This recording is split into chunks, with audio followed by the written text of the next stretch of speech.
conditions favorables pour que le sorcier puisse se déstabiliser dans notre vie. Ne créons pas nous-mêmes des conditions favorables pour que les dieux puissent écraser notre vie.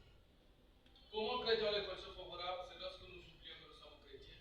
Et lorsque nous oublions de faire l'essentiel qui attire l'attention de Dieu. Parce que la Bible déclare que le Seigneur regarde, se penche pour voir s'il y a quelqu'un qui cherche son visage. Alors, est-ce que toi tu cherches le visage de Dieu? Oui, tout le monde dirait que nous cherchons Dieu. Mais quels sont les éléments qui te convainquent toi-même que tu es réellement en train de chercher ton Dieu? Quelle est la promesse que tu fais à ton Dieu? Qu'est-ce que tu offres en retour à ton Dieu? Pour le magnifier, pour le mettre à sa place. Parce que la Bible dit que tu aimeras ton Dieu plus que toi-même.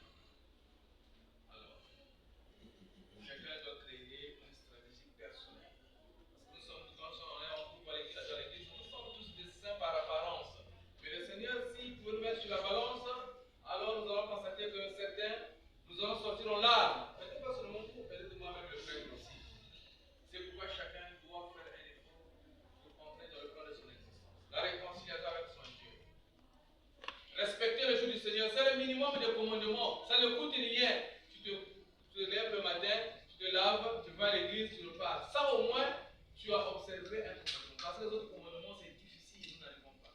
Dieu ne mentira pas. Aujourd'hui, dans les téléphones, même dans l'église, on ment. Vous voyez comment le diable crée parfois un environnement propice pour la chute. Mais nous devons faire une promesse à notre Dieu en 2026.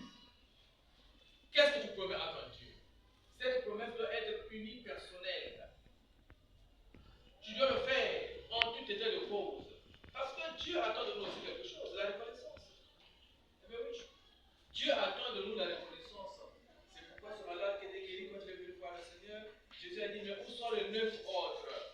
Et pourtant ils étaient malades. Et pourtant ils ont été guéris comme toi. Mais pourquoi ils ne sont pas venus? Témoigner.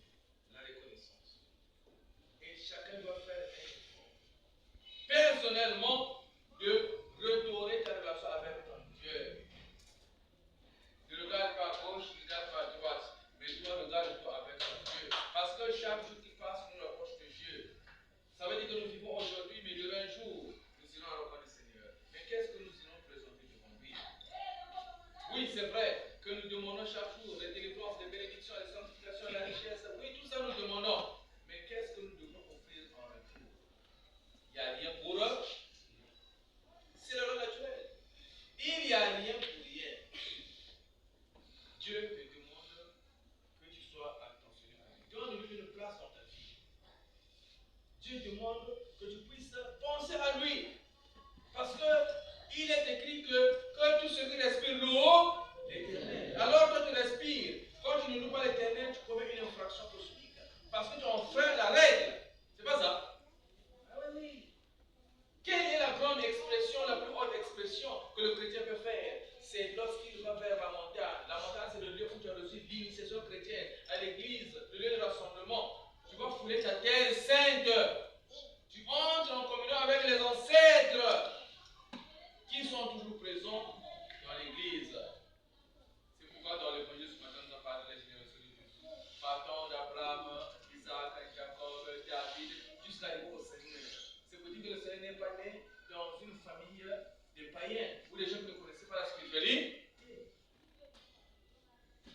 C'est pas pour rien que Joseph a été choisi, parce que Joseph était issu du lien de David.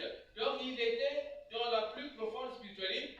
Imaginez que toi, une femme que tu veux marier, la femme tombe enceinte, on sent, je vais dire non, prends quand même la femme, tu peux le faire. Si tu raisonnes en tant que personne, une personne normale, tu peux le faire. Mais parce que Joseph savait, ah non, ça c'est donc la volonté de Dieu. Vous voyez la dimension. Donc Joseph n'a joué le rôle de protecteur. Parce qu'il a reconnu qu'il est issu d'une lignée de la promesse, tu sais. Nous aussi, quand nous avons été baptisés, nous avons raison de la promesse. Mais qu'est-ce qui doit manifester? Qu'est-ce qui doit exprimer notre lien avec